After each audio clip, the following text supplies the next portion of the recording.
पुरी की धरती पर स्थित जगन्नाथ धाम केवल एक तीर्थ नहीं है, ये एक जीवित रहस्य है। यहाँ जो अन्न बनता है वो साधारण भोजन नहीं कहलाता, उसे महाभोग कहा जाता है। ऐसा भोग जिसकी सुगंध तक में भक्ति बसती है और जिसकी परंपरा एक ऐसे वचन से जन्मी जिसने देवताओं को भी रोक दिया था। ये कथा उस समय की है जब लक्ष्मी जी और नारायण वैकुंठ में विराजमान थे। चारों ओर शांति थी और दोनों अपने अपने अवतारों की स्मृतियों में खोए हुए थे।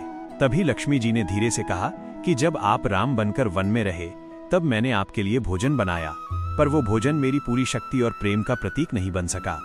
उस समय मैं मानव रूप में थी, मेरी सीमाएं थीं। फिर जब आप कृष्ण बने और द्वारका के वैभव में रहे तब भी रसोई मेरे अधिकार में नहीं थी।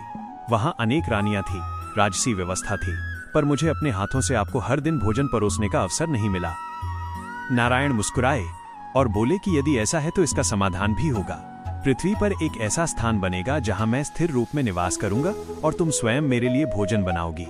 वहां न कोई प्रतियोगिता होगी, न कोई सीमा। लक्ष्मी जी प्रसन्न हो गईं, पर उसी क्षण नारायण ने एक वचन जोड़ दिया। उन्होंने कहा कि वह भोजन केवल मेरे लिए होगा, किसी और को नहीं दिया जाएगा। लक्ष्मी जी ने ये वचन स्वीकार कर लिया और उसी वचन से पुरी में महाभोग की परंपरा आरंभ हुई। समय बीतता गया, महाभोग की महिमा तीनों लोकों में फैलने लगी।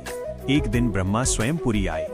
उन्होंने विनम्र होकर प्रार्थना की कि उन्हें भी उस दिव्य भोग का स्वाद मिले। लक्ष्मी जी ने उनका आदर किया, उन्हें फल और मिष्ठान दिए, पर महाभोग देने से मना कर दिया।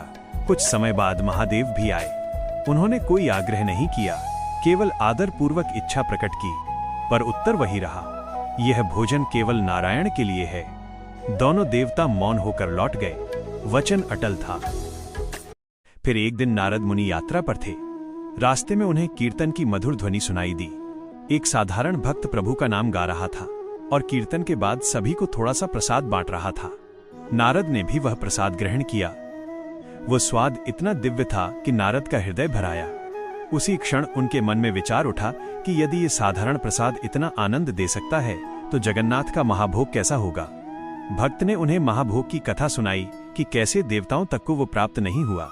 यह सुनते ही नारद के भीतर जिज्ञासा के साथ साथ अभिमान भी जाग उठा। उन्होंने सोचा कि मैं तो नारायण का परम भक्त हूँ, मुझे ये अवश्य मिलेगा। नारद तुरंत नीलाचल पहुंचे। जब वे मंदिर की रसोई के पास पहुंचे तो जो दृश्य उन्होंने देखा वो उनके लिए अकल्पनीय था। स्वयं लक्ष्मी जी रसोई में खड़ी थीं, हाथ में करछुल, सामने अग्नि, चेहरे पर शांति और संतोष। न कोई वैभव, न कोई अहंकार, केवल सेवा। नारद ने हाथ जोड़कर दर्शन किए। लक्ष्मी जी उन्हें प्रभु के दर्शन के लिए भीतर ले गईं। नारायण शांत मुद्रा में भोजन कर रहे थे। भोजन समाप्त होने के बाद नारद ने संकोच से प्रसाद मांगा। लक्ष्मी जी ने स्पष्ट मना कर दिया। नारद लौट गए, पर उनका मन शांत नहीं हुआ। अगले दिन वे फिर आए। इस बार उन्होंने चोरी से देखा। भोजन समाप्त होने के बाद थाली में कुछ दाने शेष थे। नारद ने उन्हें उठाने का प्रयास किया, पर जैसे ही उन्होंने हाथ बढ़ाया दाने जड़ हो गए। न हिले न डोले, मानो किसी अदृश्य शक्ति ने उन्हें थाम लिया हो। नारद प्रयास करते रहे पर असफल रहे। लक्ष्मी जी ने करुण स्वर में कहा कि जब तक वो वचन जीवित है तब तक ये भोग किसी और के लिए नहीं है। फिर उन्होंने वो अन्न उठाया और पक्षियों को खिला दिया। पक्षी उसे खाते चले गए और नारद मौन होकर देखते रहे। उनके नेत्रों से अश्रु बहने लगे। देवताओं को नहीं मिला, मुझे भी नहीं मिला, तब ये कैसे खुलेगा? यही प्रश्न उनके मन में गूंजता रहा। कई समय बाद नारद फिर लौटे। इस बार न कोई इच्छा थी, न लालसा, केवल विनम्रता। उन्होंने लक्ष्मी जी से कहा कि आप इस पूरे क्षेत्र का भार उठाती हैं, मुझे भी सेवा का अवसर दीजिए। लक्ष्मी जी समझ गईं कि यह परीक्षा की घड़ी है।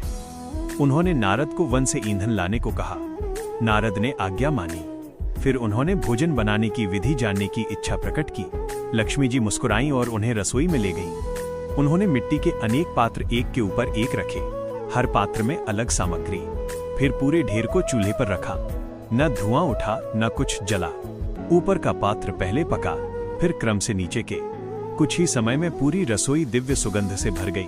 लक्ष्मी जी ने कहा कि इसमें कोई रहस्य नहीं है। जब व्यवस्था में भक्ति हो और सेवा में अहंकार न हो तो चमत्कार स्वयं घटता है। उसी क्षण नारद के भीतर की लालसा समाप्त हो गई। उन्होंने समझ लिया कि महाभोग पाने की वस्तु नहीं बल्कि सेवा का फल है। नारायण ने वचन नहीं तोड़ा, पर अपनी कृपा से मार्ग खोल दिया। और तभी से जो भोग केवल एक के लिए था वो सभी भक्तों के लिए सुलभ हो गया। आज भी पुरी में 56 भोग लगते हैं। अन्न भंडार कभी खाली नहीं होता, क्योंकि वहां भोजन नहीं, विश्वास पकता है। जो श्रद्धा से ग्रहण करे उसके लिए वो अमृत बन जाता है। जय जगन्नाथ।